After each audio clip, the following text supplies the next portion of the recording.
Enfin, la reprise économique au Maroc. 3 mois après l'instauration de l'état d'urgence sanitaire, le Royaume accélère son plan de déconfinement et relance son économie. Mesure prioritaire demandée en haut lieu, le dépistage massif des salariés du secteur privé. Une campagne organisée par le patronat et le ministère de la Santé.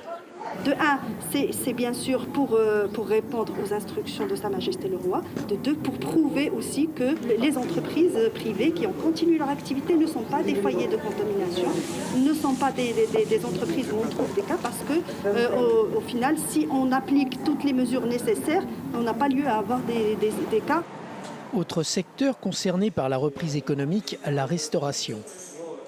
Les établissements autorisés à rouvrir sont néanmoins soumis à des mesures sanitaires draconiennes et limités à une capacité d'accueil de 50%.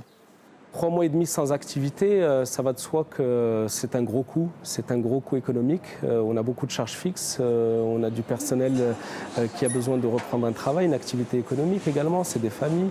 Et donc oui, c'était assez lourd et on est en tout cas très soulagé de pouvoir retravailler. Autre soupir de soulagement, le secteur des transports. À grand renfort de communication, les aéroports démontrent qu'ils sont fin prêts à reprendre du service. Mais dans un premier temps, seuls quelques vols domestiques seront assurés.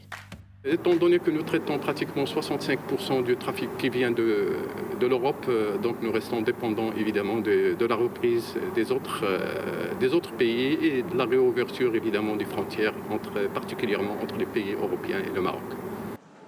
Le retour progressif à la normale est une véritable bouffée d'air pour le pays. D'autant plus que chaque journée de confinement lui a coûté l'équivalent de 91 millions d'euros par jour. Mais ici, comme ailleurs, on s'attend tout de même à un sévère contre-coup économique.